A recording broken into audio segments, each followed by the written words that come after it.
Good evening, everyone. We still have some folks that are coming in, so please come on in, get a seat, and welcome to tonight's program on the Polsky series, Mutual Fund Investment Strategies.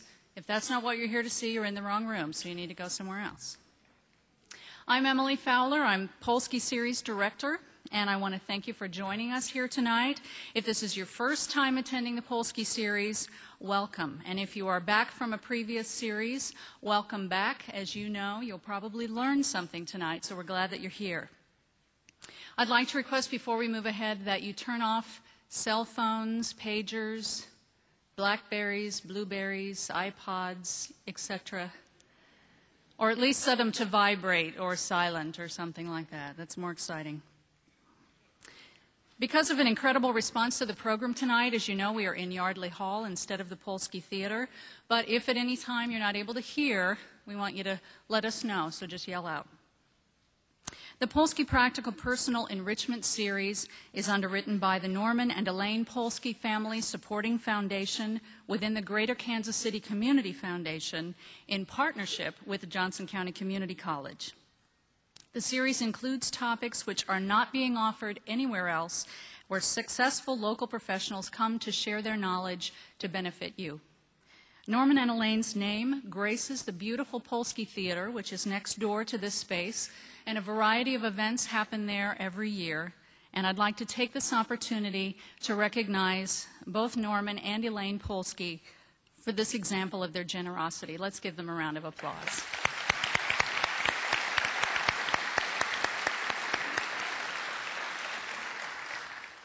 As you may have read, Norman and Elaine have been chosen as the 2006 Johnson Countyans of the Year, and they'll be given this recognition at Some Enchanted Evening, which is a black tie fundraiser for Johnson County Community College scholarships.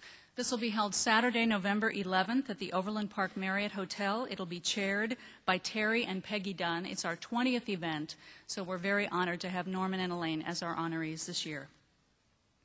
I'd like to take a quick moment to make one acknowledgement to Mundy and Yazdi Oriental Rugs for the lovely rug you see on stage tonight.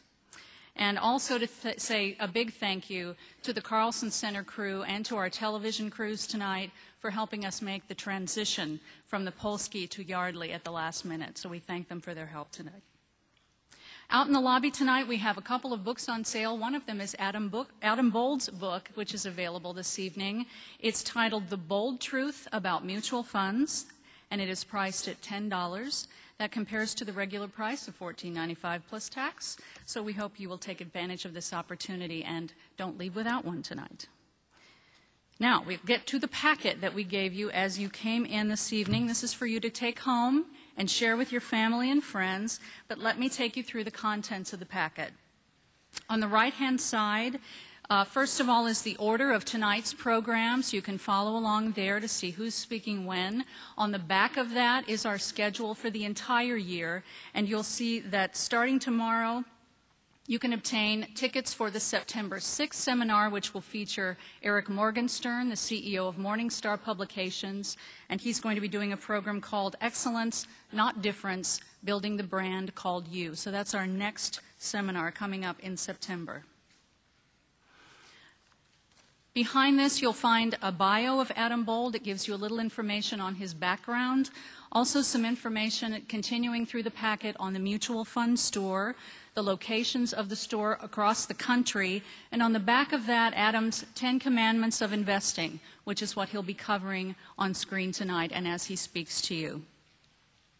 Behind the mutual fund pages, Norman's materials start with My Legacy to You, 4 Principles to Achieve Financial Independence.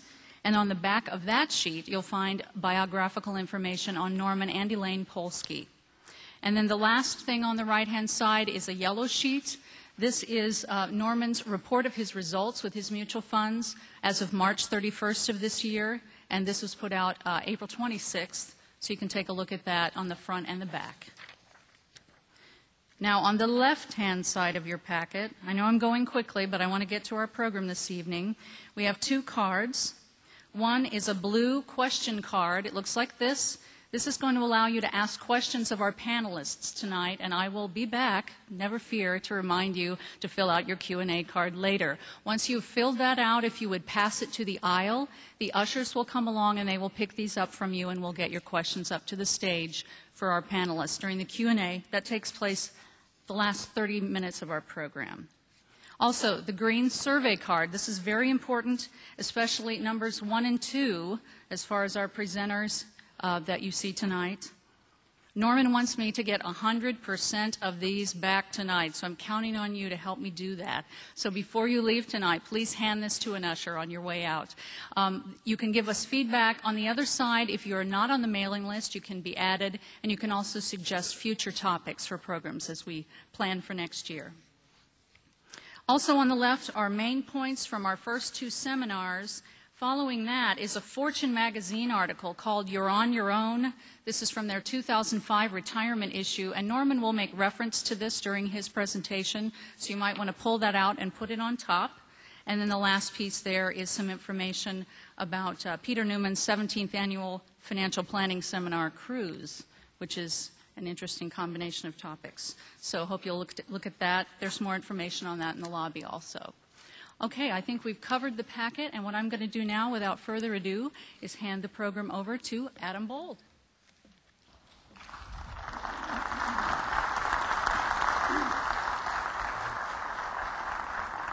Emily did a great job, didn't she? Yeah. Okay. Well, thank you for coming out this evening. I want to thank, of course, Norman and Elaine for having me here this evening. It's really my pleasure. I see some familiar and friendly faces out in the audience. I see some unfamiliar, which may mean unfriendly faces. I don't know. We'll see how things go throughout the evening.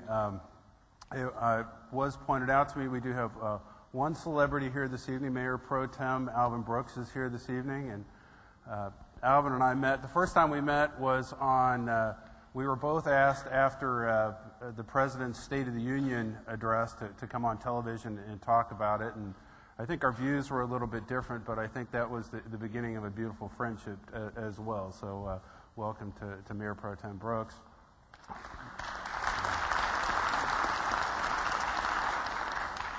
All right, before I start, I always like to start with a story. So before I get to any of this important mutual fund stuff, I'm going to start with a story.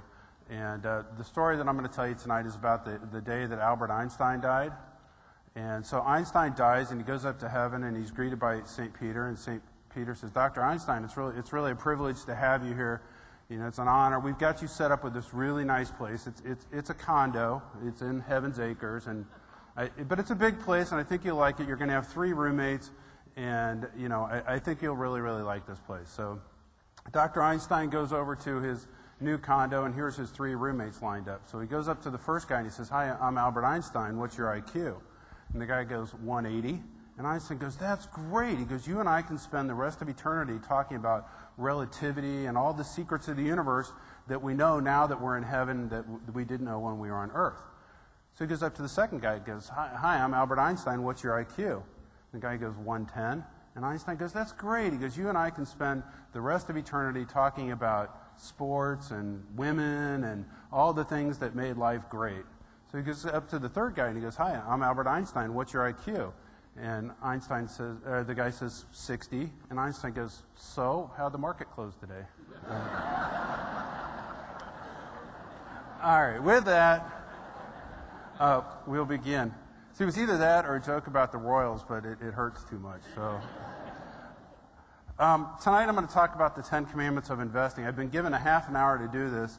I do 3 hours of radio every Saturday, and so, you know, a half hour to me is, you know, I'm just getting warmed up. So we'll see how quickly I get through here. Let's talk about the 10 Commandments. Number 1, you shall know thyself. What I mean by this is, you know, there's a lot of places in today's world where you can get investment information.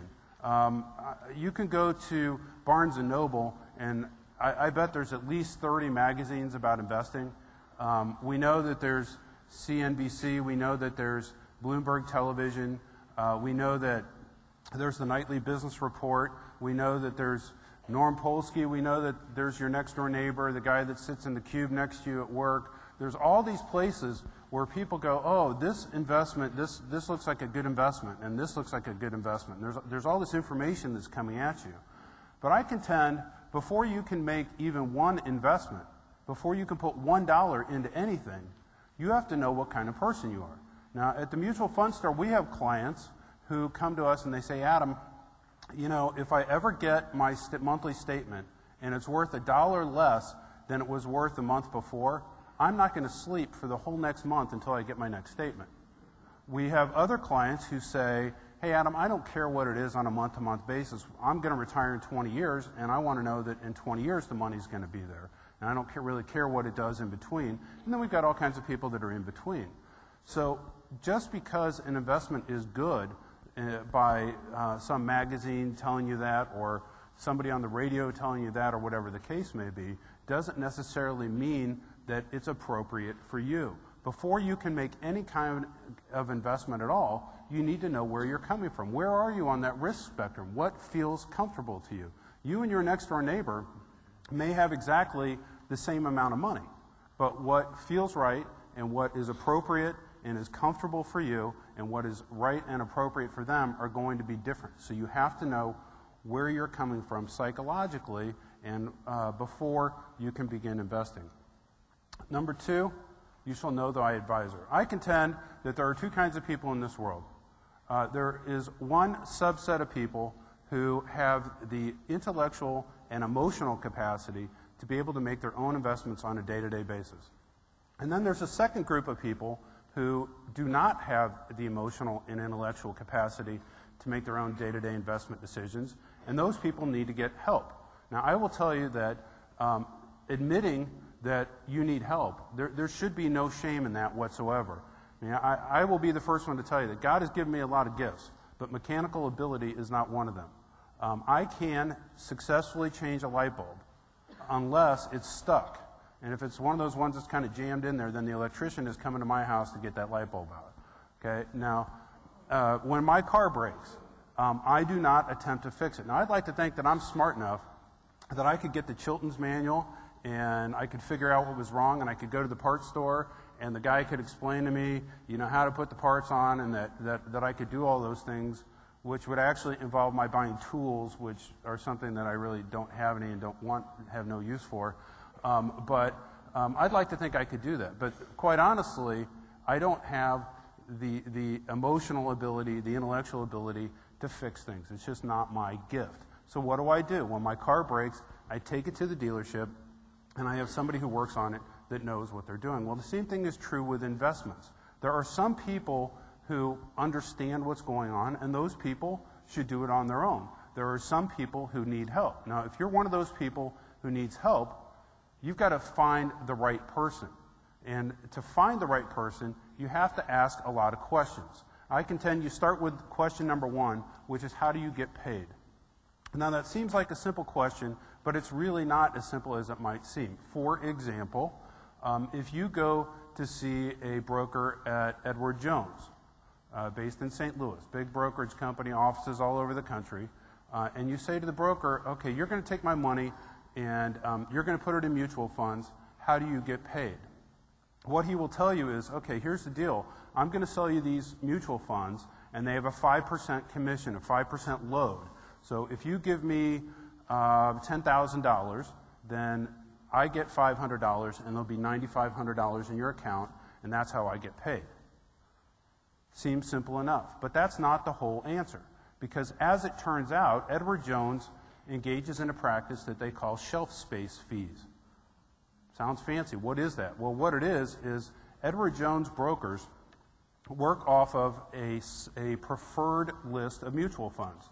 And so when you as a customer go into the Edward Jones broker and he whips out this preferred list of funds, as a consumer you think, well, if they're preferred, that means that Edward Jones, the company, has gone through and they've researched it and they found out of all the mutual funds that are out there that these are the best ones, and that's why they're preferred. But as it turns out, the reason they're preferred is because these mutual fund companies pay Edward Jones a fee of $500,000 to $1 million per fund to get it on the list. And they pay Edward Jones an ongoing management fee of a third of the management expenses that the mutual fund gets. In 2005, Edward Jones received $172 million in shelf space fees. So they got $172 million that didn't come from providing any sort of investment advice or recommending something. They got $172 million paid to them directly by the mutual fund companies. In 2005, Edward Jones had net profits of $330 million. So more than half of their profits did not come from the act of providing investment advice, but rather more than half of their profits came from these fees that they got under the table, that if you ask, how do you get paid, more than likely you're not going to get the whole story. Other things you need to ask your advisor. What is your area of expertise? Now, I will tell you, at my company, what we do is we help people manage their investments using mutual funds. We do it for individuals, we do it for small businesses with their 401ks, and that's all we do. We don't sell insurance, we don't do estate planning, we don't do taxes. We do this one thing and we do it very well. Now, if you come to us and you say, hey, Adam, what I want to do is I want to trade stocks, we will say, no, you need to go find somebody else, because that is not our area of expertise. Excuse me. I'm actually just getting over a cough, and when I left this evening, my wife said, I hope you get better, and I wasn't sure if it was the cough or the speech she was talking about, but the bottom line is that when I used to work for one of the major stock brokerages, and when I did, if you wanted to trade stocks, I was your guy. Municipal bonds, sure. Commodities, I was licensed to do that. Insurance, sure. I did all those things, and as a result, I was licensed to sell all those things, but I was an expert at nothing. You need to figure out what your advisor is really, really good at. Hire somebody who is the best at what they do. If you get an illness, you don't just pick any doctor. You find the best doctor you can for the type of illness that you have. When you're making investments, you find the best advisor for the type of investments that you want to make. Better move on. Number 3, you shall have a plan. You know, most people, here's how they accumulate investments. They read an article in a magazine and it says, hey, this investment's really good, and so they put $10,000 into that, and then some broker calls them up on the phone and says, this one's good, and so they put $5,000 into that, and then they see something on TV and that looked good, so they put a little money into that. And next thing you know, you've got this whole amalgamation of investments that you've accumulated over the years. That is not a plan. I contend that when you're investing, whether you're starting out in investing or whether you're trying to create income and preserve your nest egg, you must have a plan. To use another medical analogy, if you had to go in today and have your appendix out, the surgeon has a plan. You know, first they put betadine on your belly. Then first they give you anesthesia because it's important. Then they put betadine on your belly. Then they make an incision. Then and if something unexpected arises, the surgeon deals with it, and then he goes about finishing the plan. And that's really the key. The same thing is true with your investments. Okay, if your goal is to retire in 20 years and make sure there's enough there, we can put together a plan to get you from point A to point B. If your goal is, I have this amount of money and I want to have $3,000 a month income out of my account for the rest of my life, and I want it to go up by enough to cover that and inflation, great, we can do that. If it's, I've got a 14-year-old daughter who thinks she knows everything and yelled at her dad before he came here tonight, and she's going to go to college hypothetically, and she's going to go to college in 4 years, we can put together a plan for that. But you have to have a plan. You can't just accumulate things. Rather, let's put together a strategy to get you from where you are now to where you want to be. Number 4, you shall be in the best funds possible. Now, if I could only give one, this would be it. And that is, if you're going to take the risk of the market, you owe it to yourself to be in the best funds. Now, here's the thing. I like sports, and I use a lot of sports analogies in the things that I do. And one of my favorite sports is baseball, unfortunately, because I do love the Royal. And you know what, you guys, I can't, every day I get the paper out and I look, and My wife keeps going, why do you keep doing that? I can't help it. But when you look at the New York Yankees, they have a third baseman by the name of Alex Rodriguez. And Alex Rodriguez is the highest paid player in all of Major League Baseball. He gets $25 million a year for being the third baseman for the New York Yankees. Now, here's the thing. Just for the sake of this discussion, let's assume that because he's the highest paid, he's the best third baseman in all of baseball. Just give me that for this discussion. When the Yankees pay $25 million a year, and when they get A-Rod as their third baseman, that means that no other team in all of Major League Baseball can have Alex Rodriguez as their third baseman. Only the Yankees can have the best player. But with mutual funds, it's not like that. As long as the mutual fund is still open to new investors, and as long as the mutual fund, you have enough money to meet the minimums that the fund company has set, there's no reason that you can't have the very best manager out there. You know, when you buy a new house and you move, it's a big hassle. You got to pack up all your stuff, you got to have a truck come, and moving your house is a big deal. Moving from one mutual fund to another is a phone call away. It's a mouse click away. It's signing an electronic transfer form.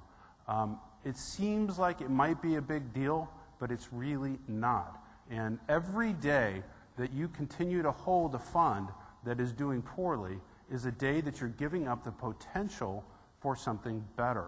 In this world, there are those all-stars out there. It costs no more. It's no more difficult. It's no more expensive to own the good ones than to own the bad ones. There's no reason to suffer with bad ones.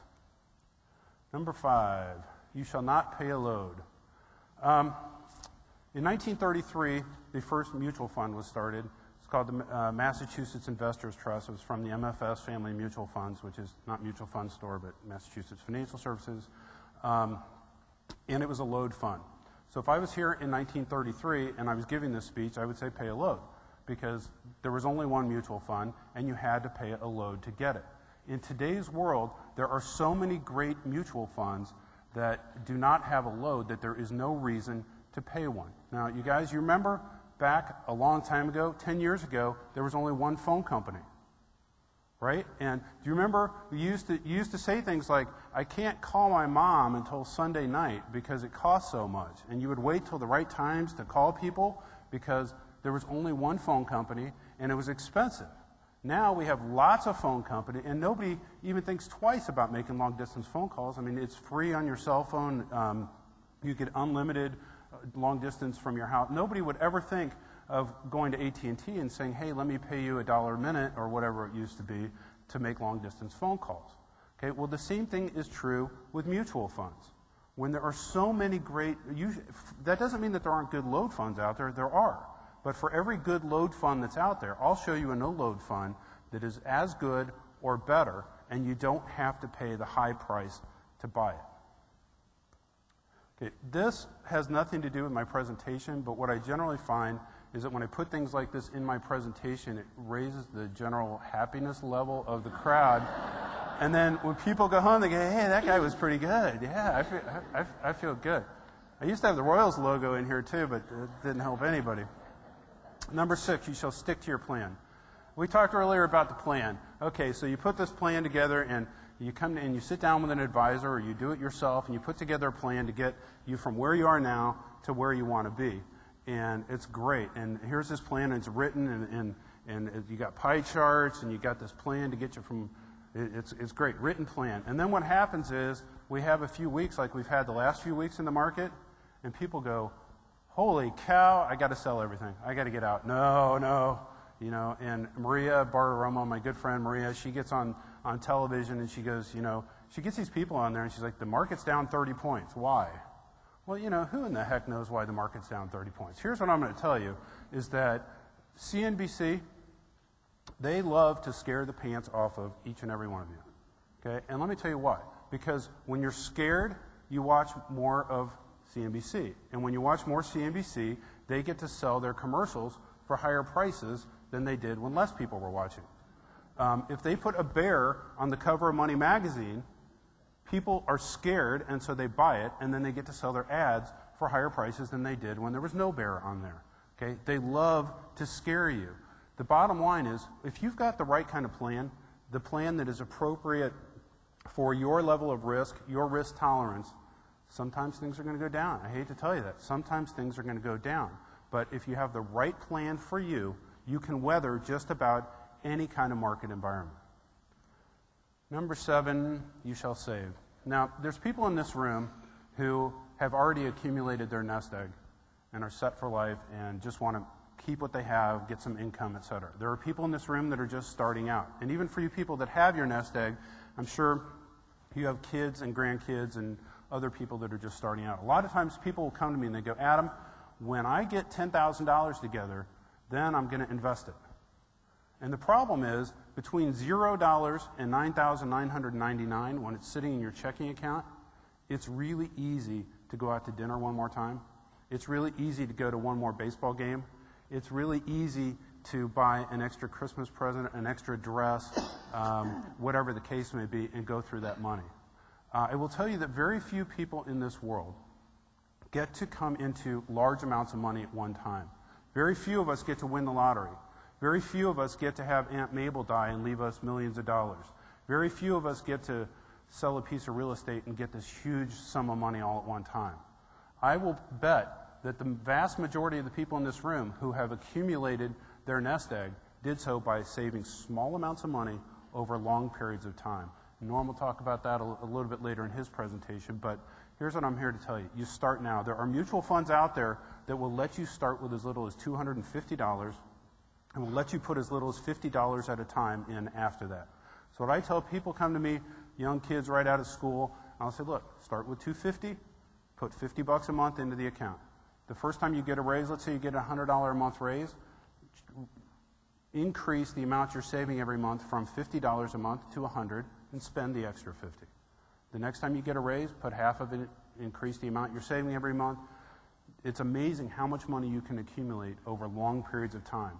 But the trick is to do it month after month after month. Too many people, it's too easy to say, well, when I get this much together, I'll do it. The problem is that most people never do it. Number 8, you should be proactive with your retirement plan. If I took a poll in here and I said, how many people in this room think you ought to save for retirement? Everybody would go, yeah, I think you ought to save for retirement. The reality, though, is that for most people in this country, unless the money comes out of your check before you get the check, they won't do it.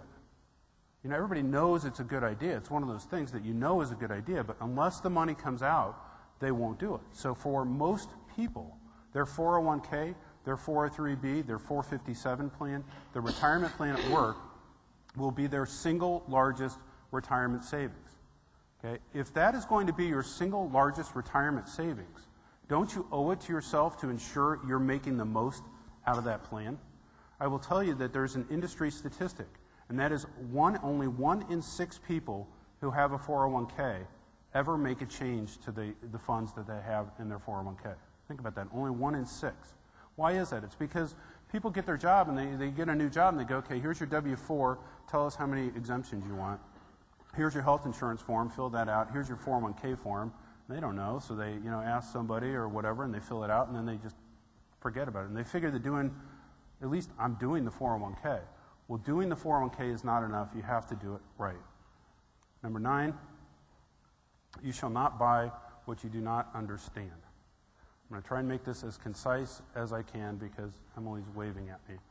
But a lot of times people come to me and they say, Adam, I got this thing and it's supposed to be this, but it really hasn't worked out the way that I thought it was going to work out. I'm going to give you a perfect example.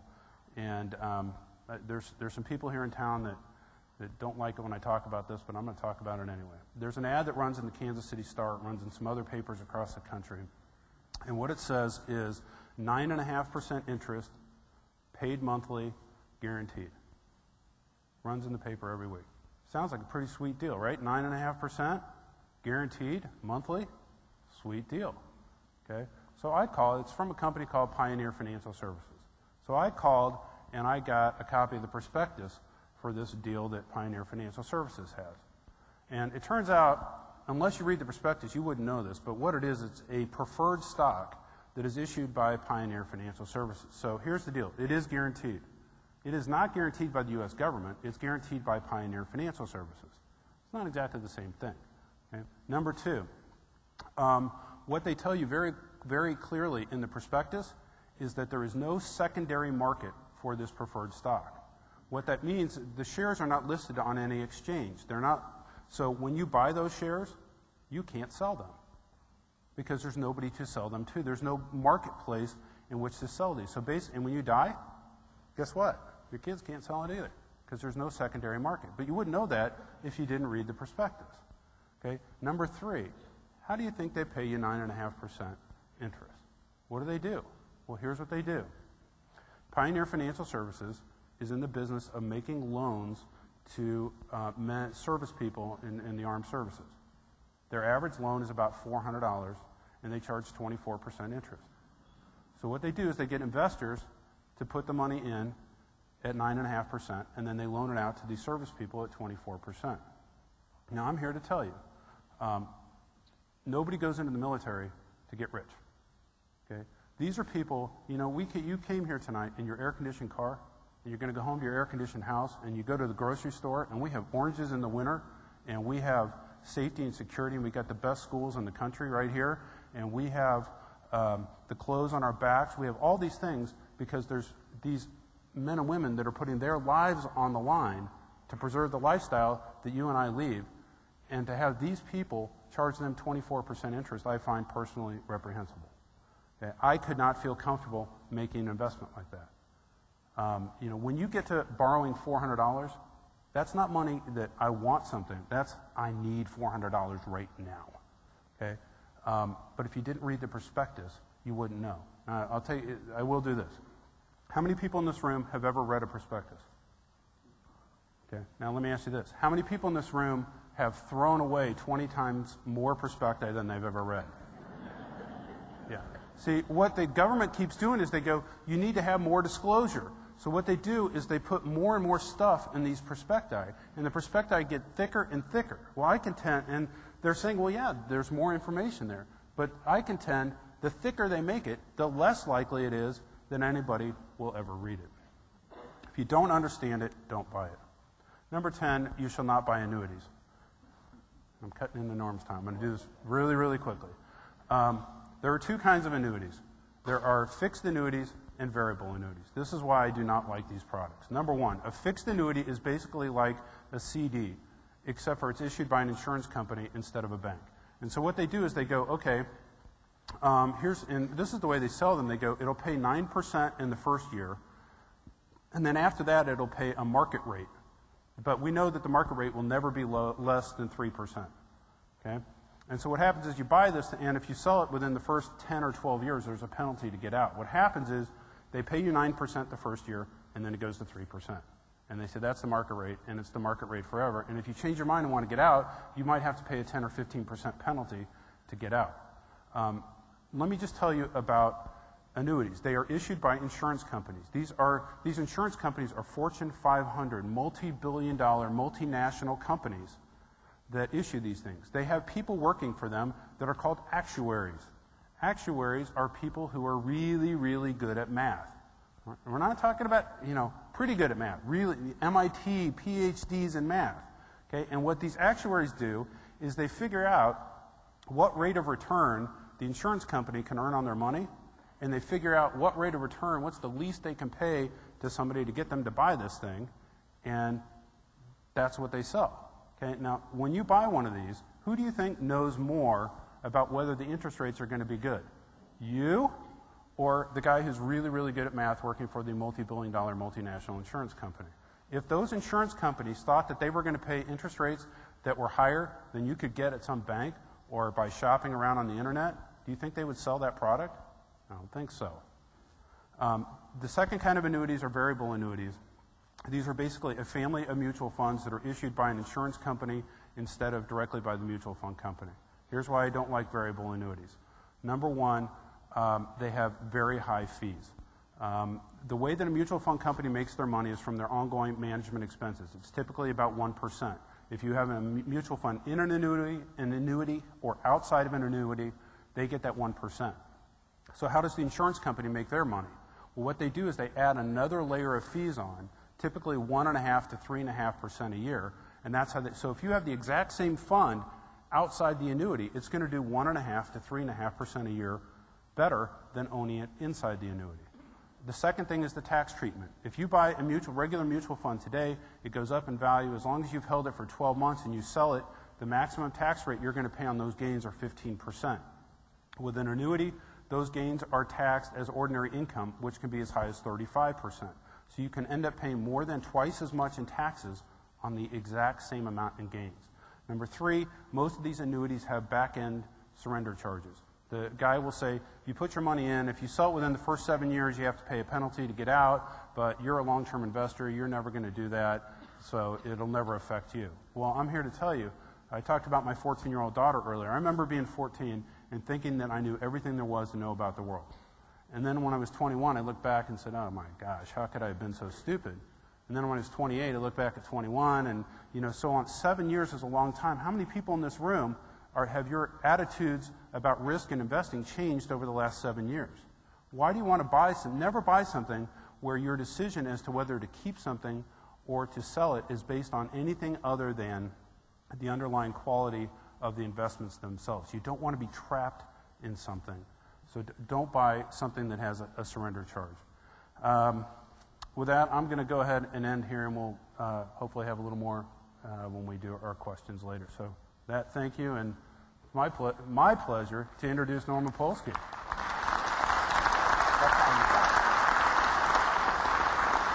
5 minutes late. Before Norman gets rolling, just one more reminder, those blue Q&A cards, if you would write who you would like to address your question to as well as what your question is, pass it to the aisle and the ushers will pick these up. Thank you. Thank you. Be sure you tell me 5 minutes. I will. Okay. Can you hear me? Okay. Anytime you can't hear, just holler. Louder. We've had a problem before at our seminars, and I want to be sure that you can hear. This book by Adam is a good book. He's got good advice in here. You can tell by the way he talks to you. This would be a good gift to give to your father, and then so that you don't have to support your father in his old age. Okay? But the Father's Day is coming up. $10 a special price. And then we have Mr. Stour's book. It's actually written by, Stour's book is written by Jack Jonathan, and the cartoons are a high-class cartoon fellow. This book is generally $35 when you call in for it. He gives it to us special for the Polsky series for just $10. This is another thing you should pass on to your family, your parents, your spouse and you, and then your children, because none of you want to be dependent upon the other person for taking care of their financial. And I'm really sure that you've all seen that, or the handwritings on the wall. Social Security and Medicare are in danger, and the politicians won't do anything about correcting the situation right now. So it's going to come up to the point where I believe in 10 to 20 years there will not be either one of those things. And if you don't have Medicare and you have to have an operation, it can run your family up to $500,000, could create bankruptcy for your family. So get this book. It's got all kinds of good information. It's my Bible that I have been using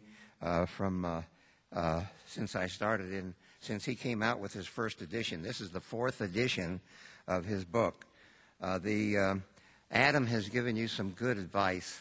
Alan Sherman, have you ever heard his record about hello mother, hello father? And that's good advice, and he just gave you some good advice, and we call it some good ahas. That's ideas he's implanted in your mind. But you'll forget everything. You'll forget 75% of what he says. That's why you've got it in writing, what his 10 commandments are, to take home, go over it with your family. All right? The book here, page 56, pull my legacy to you out. On page 56 is one of the 4 major things that he's talking about. in this book. It's never too late. A lot of people come to me and tell me, oh, Norman, I should have known you 20 years ago. But it's never too late, and that's what he's getting across on page 56. And he only talks about, excuse me, 16% interest. He doesn't believe people, Jim Stowers doesn't believe people will understand that amount of return because they're only used to getting 7%. So he won't go for 20% like what my goal is, or actually in the last 5 years, my Big Ten mutual funds has a record of 32% over the past 5 years annualized. So he talks about 16%, and at the age of 20, it's a lot easier. At $1.57 is all you have to put in a month, times 12 months, times 45 years till you're 65, then stop putting money in. And that would be an investment on your part of $848, but you would have $524,000 in principal. Or and you for the next 35 years to the age of 100, and people are going to live to 100. I am 82, and I've been seeing people going on, many of them to 90. You're hearing about 80-year-olds now, and my kids that are in the 50s are going to go to the for sure past 100. I may make it to 100. And then if you go to the next group, but you can pull out of that $524,000 at 16% interest, you can pull $1,251 a month for the rest of your life, but you're eating into the principal. If you would take just $6 less a month, you could leave the principal to your heirs, and you would still be taking out $1,245 per month.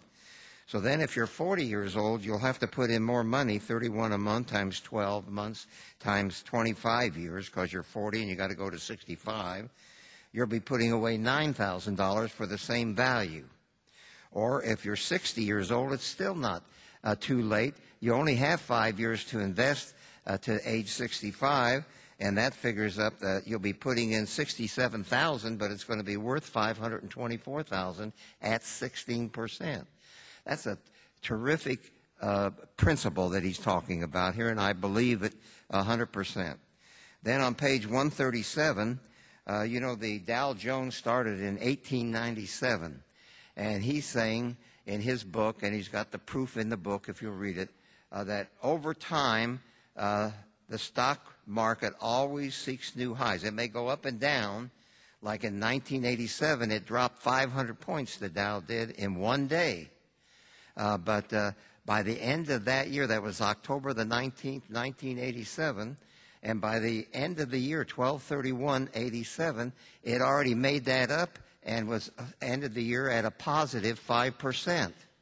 So, but the big problem is the dollar of 1897 was only worth 6 cents in 1993. The Dow would have been worth, the investment, $11,220.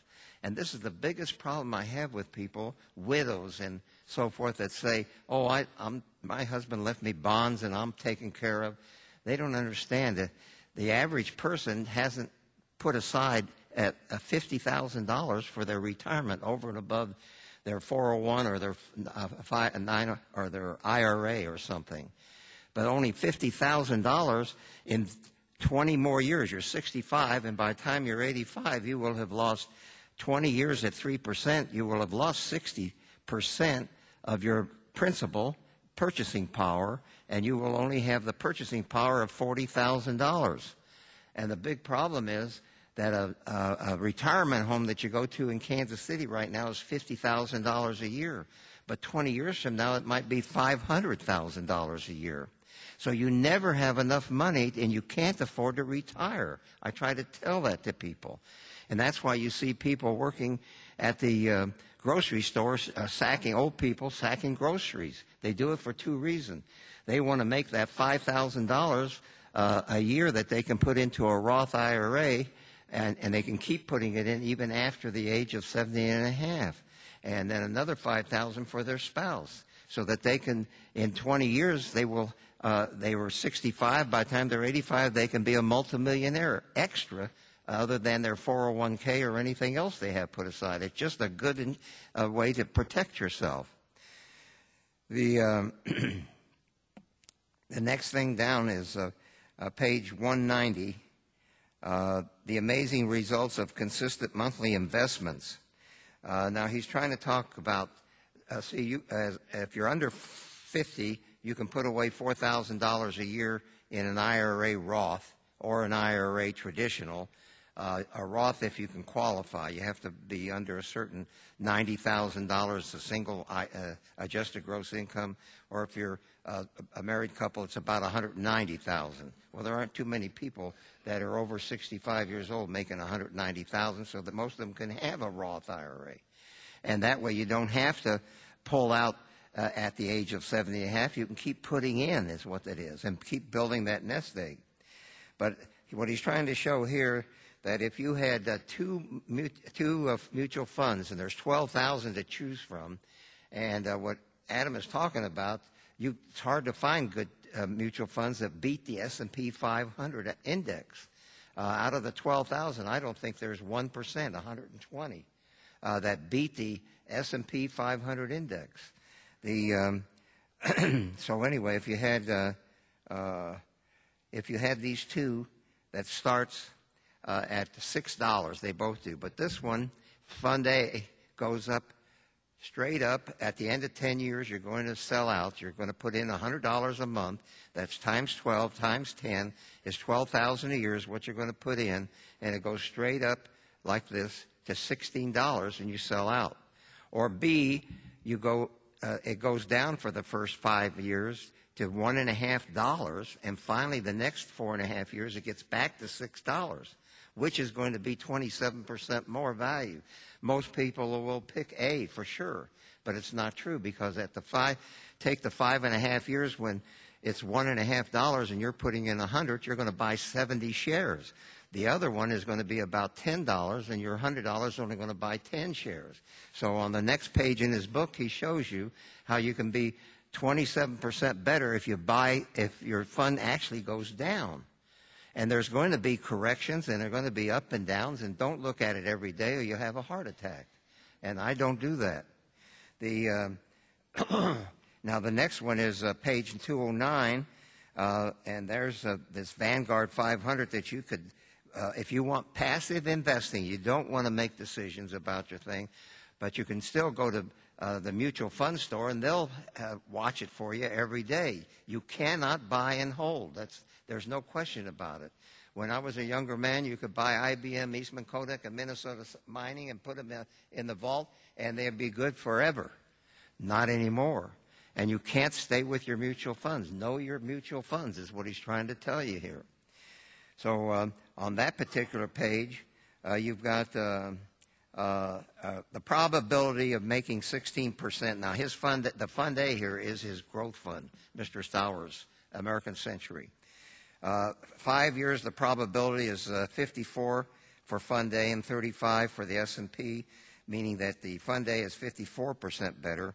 But look at 20 years, you're 139% better. So what he's saying, it's better to have a good mutual fund than to take the passive approach of buying Vanguard 500. Okay, the only problem is it's pretty darn hard to find good mutual funds that are doing 16%.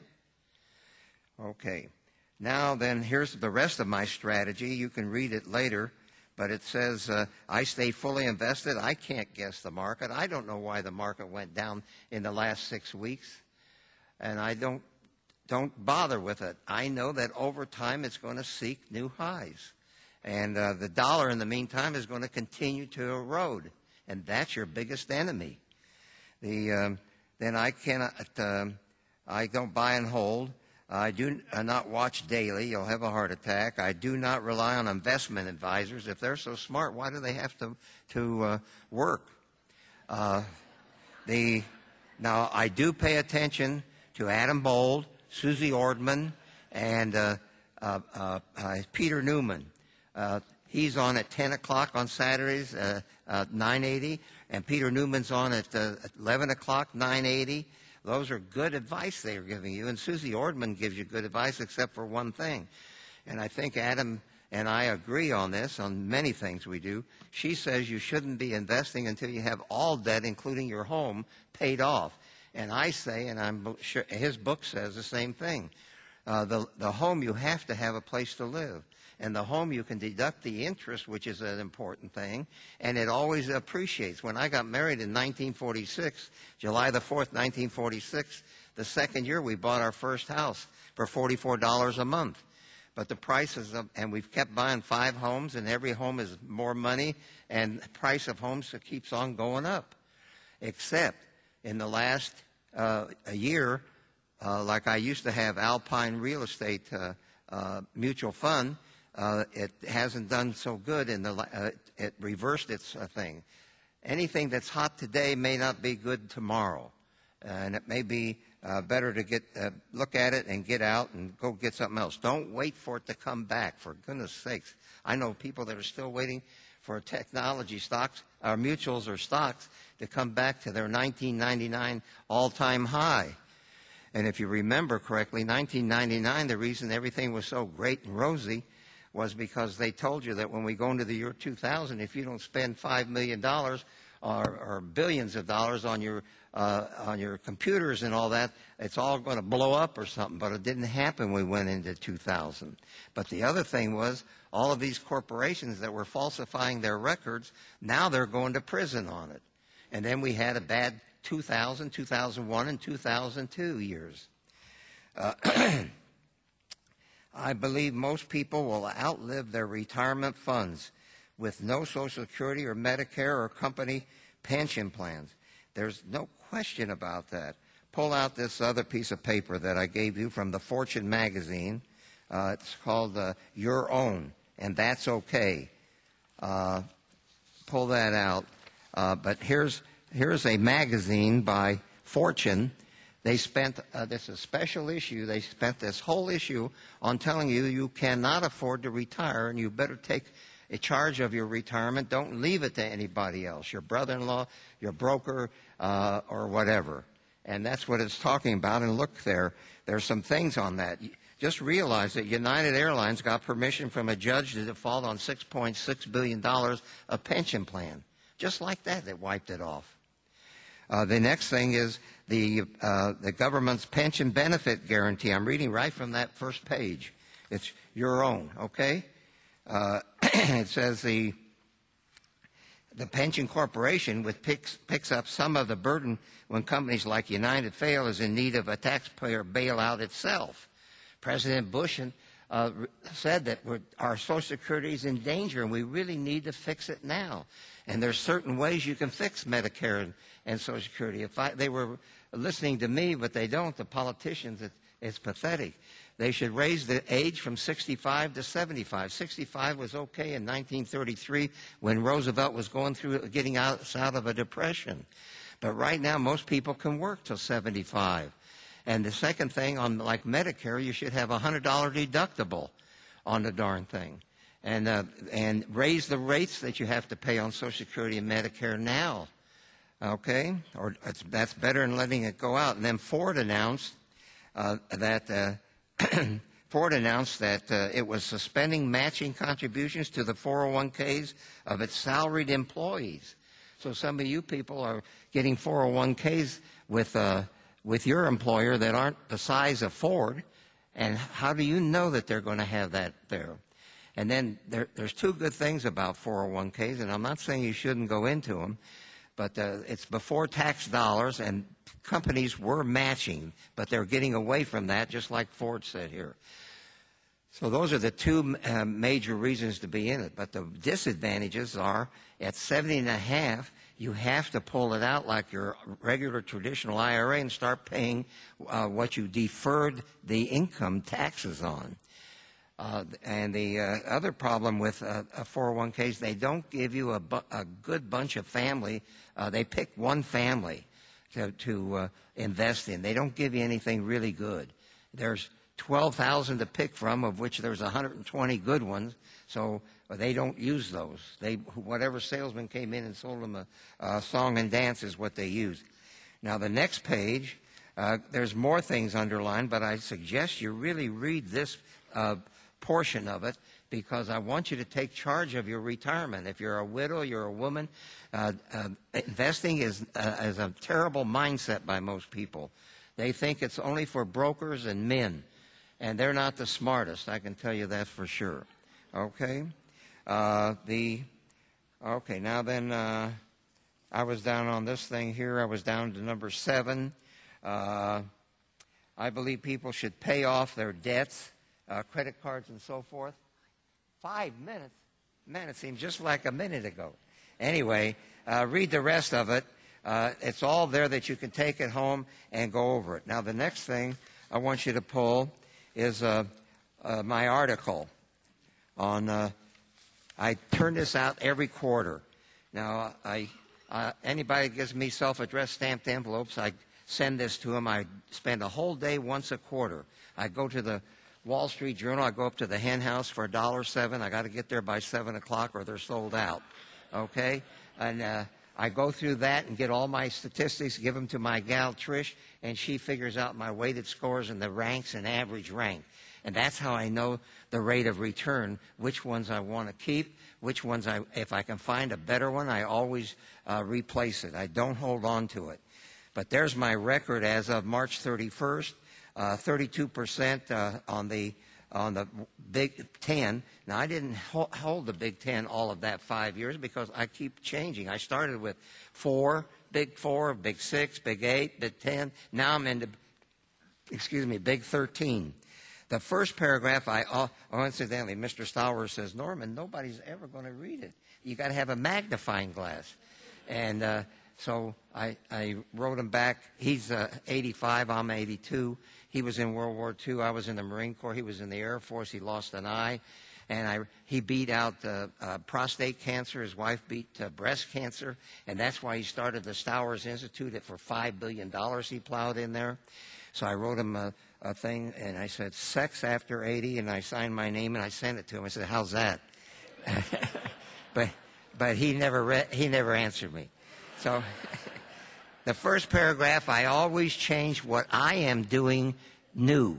And I don't tell you what to do. I tell you what I'm doing. If you want to follow, you can. And then I have the next paragraphs are all good principles of good mutual fund investing, and you'll find it in his book, Bold's book. But the Roth IRA, why do I like it? You can read that, but especially if you believe, number 8, if you believe you have plenty of financial security, consider if you live past 100, costly medical expenses and 3.1% annual inflation. And number 9, don't rely on Social Security, Medicare, which may not be in existence. You cannot afford to completely retire. Anybody that's 65 to 75 to 85 can answer the phone at an office during lunchtime, make your $5,000, and keep building your IRA Roth, okay? The next paragraph are the 4 principles, but I have a goal of 40%. It's part of the plan that he's talking about. And consistent savings of $416.66 a month, which is $5,000. Why I like mutual funds is the next paragraph. You get expert daily management. And each one of my mutuals, my 13 mutuals, has about 20 different stocks. I'm into almost 13 times 20 is 260 stocks. I can't keep track of 200. And I don't have the time to keep track of technology or the banking finance market or the medical science market and that sort of thing. I don't have that kind of time, so I'd rather pick a good mutual funds that have had good advice from their managers. Now, here's how to choose mutual fund. I want a 3-year history of steady management with good ROI of at least 20% over 5 years. But there's 4 other things. I want medium size. I don't like funds that are over $10 billion. I want them to be invested in blend, meaning they have in their prospectus they can go for value or growth. A value manager will buy something, a stock, and if it goes up or down 10%, he sells right away. Growth investor will hold on to it longer. So I want the one that's in between the two or both. And I want them to diversify into any cap. large cap, and so forth. Cap is the price per share and the number of shares.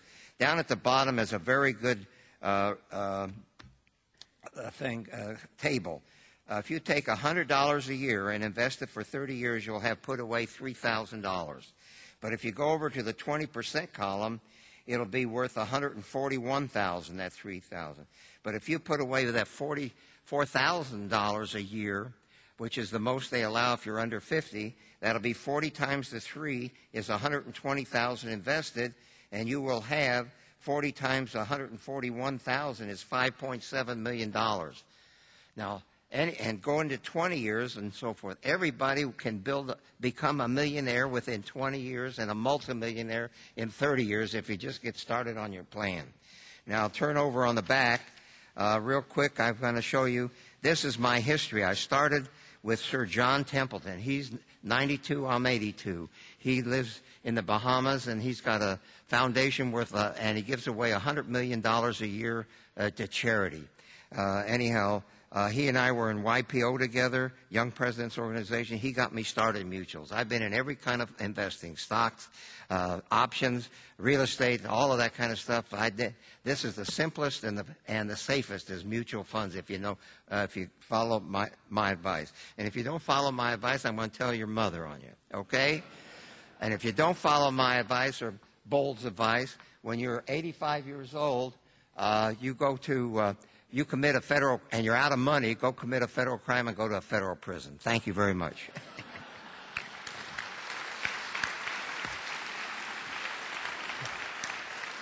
Okay. Now what do you got, questions? Got a stack up. Oh, show Thank you, Norman.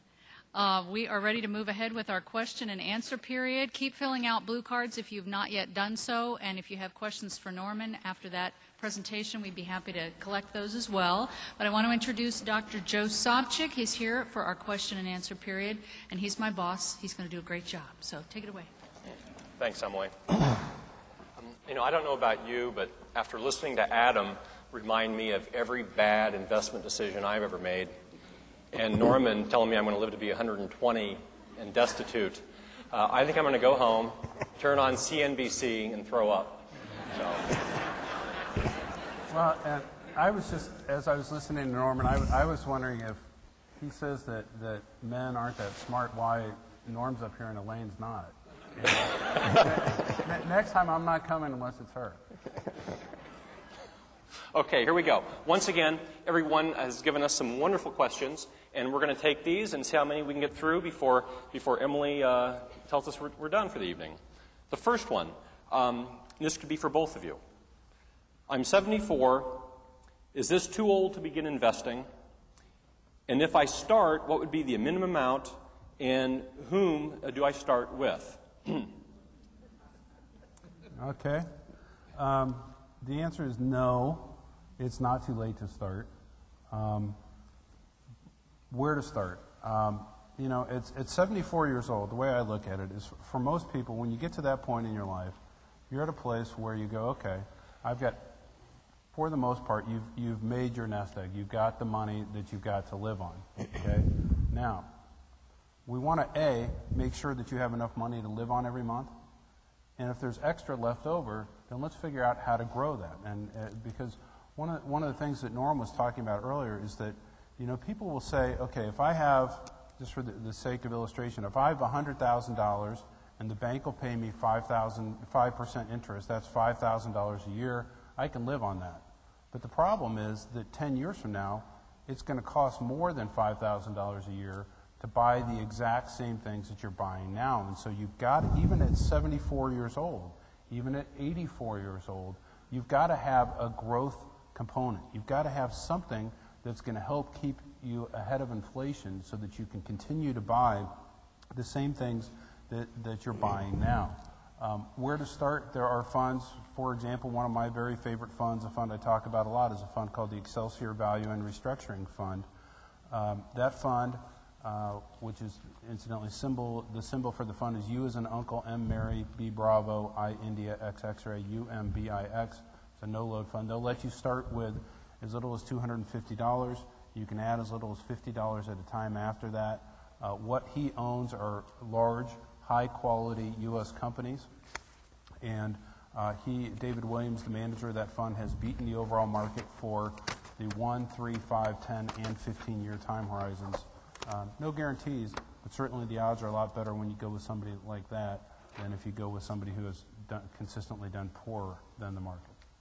I'd like to add to that. Anybody that gives you advice when you're 65 and retiring, take your investments and put it into government securities. That's absolutely wrong. It depends upon how big a nest egg have you built. And if you really don't have a good nest egg, you really should be into the mutual funds and taking some of the risk, but you'll be much better off. You've got to cover the inflation sort of thing. So if you're going to go to any advisor, you've got a thing there that says, how safe is the stock market? One of my pass outs on the last page of that thing I read from Fortune. And it tells you that it always seeks new highs there. And you've got to be in things that are going to take care of your needs that he's talking about. There's no question. Now, I've got, there's a fund here of my 13. It's called U.S. Global Resources. That's energy.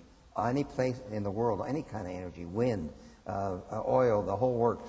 And they will take, it's got a footnote there, they will take, there's no minimum for an IRA, traditional or a Roth IRA. You can start with $50 a month, but then do like he says, as soon as you can go to 100, do 100, then go to so forth until you get up to $416.66 a month, which is your $5,000 maximum you can put in your Roth IRA. And in 10 years, you'll have about $1 million. Okay? 20 years for sure. 30 years, you'll be a multimillionaire. But if you're 74, good chance. If either one of your spouses past 65, one of you is going to live, you got a 50% that one of you is going to live past the age of 100. Did you know that? All right. Adam, this one's for you. Earlier you spoke about Edward Jones and Pioneer Financial in rather insightful terms. And this is quite a few questions on this one. How do you and your staff make your money? You ever see those guys by the side of the road with a sign? No. The way that we make our money is that we charge our clients a fee that is equal to a small percentage of the value of the accounts that we're managing for them. The most that we ever charge is 0.375% per quarter, which works out to 1.5% a year, and then it goes down depending on the amount of money that we're managing for you. So the reason we do it that way is if we make one change a year to your account or 100, we get paid exactly the same. If we, the only way that we can make more money is if we make your account grow, then we get our same percentage of a bigger number. And one of the other things is from a conflict of interest standpoint, we have as our corporate policy, we do not take any money from any mutual fund companies. So I get no fees, no subsidies, no advertising, no marketing. You'll never hear me doing commercials for mutual fund companies, and believe me, I get offers all the time. The mutual fund companies offer free trips. We don't take those. I don't even take free golf balls. I don't take free lunches. I don't take anything. So that, when I make a recommendation, I can't guarantee you that it's going to work out the way I thought it was going to work out. But I can guarantee you that I'm making that recommendation because I think it's best for you and not because there's some sort of hidden agenda that you don't know about. And that's true. We've offered Adam free tickets to the theater here and free meals, and he wouldn't accept anything. So. The way I'd like to add something else, about 5 weeks ago I heard on his program, somebody asked, well, if you're going to give me the advice on the program, why do I need to invest with your company? Tell them what your answer was. Well, first of all, on the radio show, when somebody calls the radio show, I've got like 5 or 10 seconds to find out all that I can about them to be able to answer the question as best I can. When you come to the mutual fund store, we're going to spend an hour, hour and a half with you finding out all about you. We obviously can find out much more in person than we can on the radio. The second thing is that certainly I don't give out all my best ideas on the radio. Our clients get our best ideas. Number three, there's a lot of funds that we own for our clients that are load funds. But we get to buy load funds with the load waived as if they were no load funds. But I don't talk about those funds on the radio because the average listener that's going to do it themselves can't go buy those funds with no load. So I only talk about, we have probably 40 or 50 funds on the list that we use at any one time for our client accounts. I have probably 7 to a dozen that I talk about on the radio. And most important, you may not be listening. Next week he's changing his mind to get out of this fund, and you may not have heard that. So it's better to have one of his advisors watching your account, right? I should get Norm to do the commercials for me. This is great. Okay, Norman, here's one for you. Kind of on the same topic. The top mutual funds differ quarterly in each newsletter. Who has the right answer? My quarterly fund? Yeah. Well, look on the back of my article that you've got there, and it's got my who I had, and see at the beginning, and then who I had, and where I am now. And I generally do not replace a mutual fund unless I can find a better mutual fund. And it's very hard because if a fund is very good, it gets a lot of money in, and they close the account to new accounts. So it is very difficult to find funds that are going to be better in the different markets. Now, some of these are called global, and some are called energy, some are called gold. And I say in my first paragraph, they have been red hot here in the first quarter of this year, and anything that's red hot you have to pay special attention to because they can be the losers in the next year, okay? So I study for a whole day every quarter, and then I write my article and send it out to my people. That's great. Thanks, Norman. Adam, are you the tallest mutual fund manager in the business? Is he the tallest? Yeah. I don't know about the tallest. How tall are you, first? I'm 6'6". There you go. And but I'd like to think I'm the smartest, in my humble opinion. In the Jewish Chronicle, there's a picture of him standing behind me, and everybody wanted to know if I was sitting down. Okay, Adam, here's one. If your home is free and clear, is it ever proper to put a mortgage on it to invest? The answer to that is maybe, and I'll tell you why. There's a math answer to that, and then there's another answer. The math answer goes like this. If you have, when you borrow money on your house, you have a mortgage, so let's say $100,000 just for the sake of easy math here, and you get a mortgage at today's world, I don't know, 7%. Okay? You're paying $7,000 a year in interest. Okay? However, that 7% interest is tax deductible. And so after taxes, your net cost of funds is maybe 4 or 4.5%. In other words, you get a tax deduction of $2,500, so you're left with maybe $4,500 left. So basically, it's costing you $4,500 a year to have that $100,000 mortgage. Now the question is, can you earn more than 4.5%? Okay? And if the answer is yes, let's say you could earn 10% for the sake of this illustration, then you would have $5,500 a year that you were earning over and above the interest that you're paying the bank on your mortgage. So if you think you can earn more than what your net cost of funds is, then it makes sense to have a mortgage.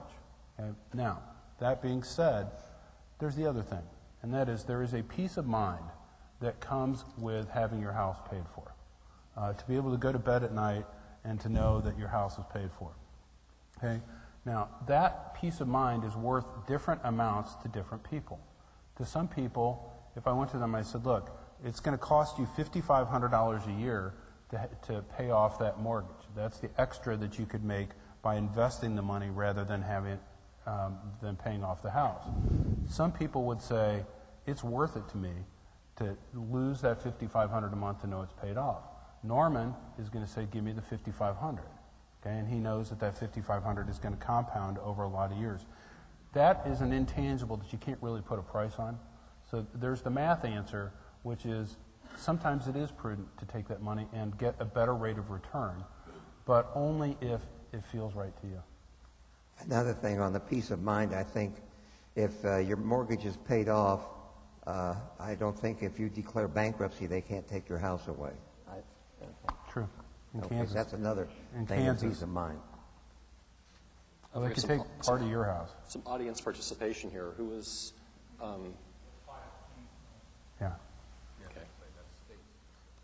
Yes. Can we get a couple more chairs up here? Thanks a lot. We appreciate your input. Okay, here's one. Is the recent downturn in the market soon to be over? That's why you all came here this evening, for this very question. You want me to take a crack at that first? Let me do that one. I told you that in October of '87, it dropped 500 points in one day, and it got over that by the end of the year. Sometimes it may take, like we've had 3 bad years, 2000, 2001, and 2002. We lost 42%. It took 3 years to get over that. And before that, there was 71, 72 that it lost about 30%. And it took 2 years to overcome that. So look on that thing, how safe is the stock market, it'll show you. And who knows when it's going to come back on this time. But over time, it will come back. Let me answer it in a different way. I think we're just about over. I think that we were overdue. We had gone more than 800 days without a 10% correction. Now, nobody wants corrections, but the way I look at it, when you look at the last bull market we had that went from 1982 through 2000, it lasted for 18 years. And when the S&P 500 went from 150 to 1,500, so more than 10 times its value. And so you look at that, and when you look at the chart now, it looks like the market did nothing but go up for 18 years. But the reality is there were more than a dozen times during that 18 years where the market went down by 20% or more. And so at the time, you can always say it's different. I know this time the Iranians are building nuclear weapons, and we've got a president who's got low approval ratings, and gas prices are high and whatever. It always seems different when it's going on, but with hindsight, you realize it really wasn't that much different than it was in times past. We were due for this. I contend that if we're going to have a sustainable bull market, a market that's going to last for another 18 years of going up, we have to have these things from time to time. It's kind of like having a physical, which I have to have in the next couple of weeks because my wife's making me. But, having a physical is no fun. Okay? They probe you, they prod you, they stick you, it's humiliating, it's embarrassing. But it's one of those things that it's uncomfortable while they're doing it to you, but you're better off in the long run. Well, that's the same thing that this correction has been. This has been one of those things where it's allowed the market to digest the gains. We've had 3 years of nothing but up. We've digested those gains, and now we can start to move back up again. Whether it ends tomorrow or a week from tomorrow or a month from tomorrow, I can't tell you. But I don't think things are going to go much lower than they are right now, my opinion. I'm going to add to that. If you'll read my first paragraph in my letter, I said that my mutuals went up so much in '05 that starting in December, January, February, March, and through April, I started selling the difference between the market value and the cost basis. And I took that money and bought those new 3, and now I'm into 13, so I'm getting more diversification. In fact, I'm sitting on some cash right now. I'm trying to decide which ones I'm going to buy, and I want to get in and buy now. And so I have faith in the fact that over time it'll still seek new highs. I believe in that book. All right. Here's another question. Adam, why did you move to Las Vegas? Do we have a stalker in the audience? Well, let me... first of all, does anyone in this room work for the Kansas Department of Revenue? Okay. I am a Nevada resident, my wife and children. My wife, by the way, today is my 19th wedding anniversary. Yeah. Thank you. That's 19 years in a row to the same girl, which I'm pretty proud of. And of course, I'm here, and she's at a volleyball game with my daughter right now. My wife and children are Kansas residents.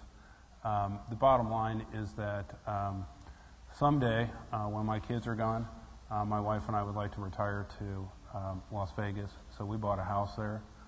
We spend a lot of time there. Nevada does not have a state income tax, which is a very convenient and nice thing to have. So I divide my time between Kansas and Nevada. But I'm here to tell you, I'm 5th generation in Kansas City. My kids are 6th generation. Even though I am a resident of the state of Nevada, this will always be my home. I thought it was going to be because of the dry heat out there. You know, I was out there last week, and, you know, they go, oh, it's a dry heat. Baloney. It is. God, I put my arm on the window of the car, and I've still got a scar right here from it's hot. Okay. Norman and Adam both. What is a good way to pick out significant points in a prospectus? What to look for? What are the key points in a prospectus? I don't even read them. That's They tell you all of them, we try to buy low and sell high, and all that kind of stuff, and it's a bunch of malarkey. Anybody, we have any prospecti writers in the audience? Let me just address prospecti for a moment. There was a bill before Congress 2 years ago that has absolutely gone nowhere. I've been a proponent of this bill for a long time, and it was the Mutual Fund Simplification Act. And basically what this was going to be was they would have one page on the front of the prospectus that would tell you in very simple words. This, and my rule was if I was in charge of no word with more than 3 syllables, okay? And it would tell you, this is how much it costs to own this fund. This is basically what the manager's trying to do. I try and buy stocks that are between $10 and $20 a share. I try and buy stocks that are, you know, whatever. Gives you a little educational biography on the manager, what their experience level is. One page that the ordinary person can understand. Now, the rest of the prospectus is there. So if you're a detail guy, you're an engineer, and you want to read or you're a mutual fund geek like me, and you want to read the stuff in the back, it's all there. But I say you've got to put, because what they keep doing is they keep putting more and more information into the prospectus, which makes it less and less likely that anybody will ever read it. What you really have to, if you're only going to read one part of the prospectus, there's a section that is called risks. That's under I'm hearing. And that's where you read it. And that's what you read, because that's where they'll tell you, you know, and you're going to have to read a lot of stuff that's written by lawyers, the fluff. But if you read the risk paragraphs, you're bound to get to what the serious concerns are. Norman just asked me if that was thunder outside. And we're a little jumpy up here when it comes to bad weather because we had a seminar one night and a big storm blew through and sparks were literally falling from the ceiling in here, and we had to have an emergency evacuation. So I just want for you all to rest assured that there is no thunderstorm outside and everything's I want to add to that, though. Mr. Stowers, before he went on, he told me, I'm going to scare them, that they're going to outlive their money. And I'm going to scare them. So when the lightning hit, we had to leave. So the next day I wrote him a letter. I said, boy, you sure did scare him, but how did you get God to do that? Okay, Adam, here's one. How do you suggest self-employed people prepare for retirement? More carefully than people that work for someone else. You know, the bottom line is it's the same thing. You've got to sock, whether you're self-employed, whether you work for somebody else. The key to building great wealth is to saving small amounts of money on a regular basis over extended periods of time. And I will tell you, you know, self-employed people, when they're successful, you know, they're always good at investing money. It's when you're starting out and people always go, well, I don't have enough because I barely have enough to make my payroll. And believe me, I've been there. I Cheryl Donovan, incidentally, who's here, who was my first staff member. She and I started, I started the company in the basement of a little office building on College Boulevard, and literally we were in the basement of this building, and now we've got offices in 42 cities, and I remember having to, charge on credit cards to make payroll, and I remember sitting down and trying to figure out which bills to pay, this month, and which ones that, we could put off just a little bit. But when you get to that point where you kind of get past that first danger curve in the business, whether it's a set plan, whether it's a simple IRA, there's a lot of different ways, and you need to sit down with an accountant or with an investment advisor, somebody who's going to help you decide what's best for you in your particular situation. But the key is to do it. It's always easier to put it off. But you can, as Norman pointed out earlier this evening, you can do with $1 today what it's going to take you $5 to do 10 years from now. So the key is to start saving it now. Now, Norman, when you started Fixtures, were you thinking about retirement? I started with Fixtures Furniture with one coat rack and one employee, and I never had a negative financial statement, and I kept on building till I had 400 employees and doing $30 million, and just working hard, and I was an entrepreneur, and you keep on building. And that's how I made my real money, and then I'm investing. But I had to go along the road and learn real estate wasn't so good in 1986. The Tax Reform Act almost killed us. Okay. I think that's about all the time that we have for questions. Unfortunately, we're almost at the end of our time. Aw, that was nice. But we do have cookies and punch and coffee in the lobby, and it'll give you an opportunity to corner the panelists out in the lobby after the program for a little while. So we will offer that to you. If you have your green cards ready, 100%, please hand them to the ushers on your way out, or there are boxes outside. And then I have a couple more things to tell you before you leave. There are 2 books outside, Adam Bold's book, The Bold Truth About Mutual Funds, as well as the Jim Stowers book, Yes, You Can Achieve Financial Independence. Both books are $10 tonight. That's much less than they sell for in the bookstore, so save yourself some money, get some great information, stop by the table on your way out, and as Norm said, great Father's Day present, so go for that. We also have an overview of our series that we did 5 years ago, the programs that we did last year in 2005, and some information about cruising with Peter Newman and talking about financial planning at the same time, which is still just an amazing concept to me. So meet us in the lobby. We'll see you soon, and hopefully come back on September the 6th with Eric Morgenstern. Good night. Thanks for coming.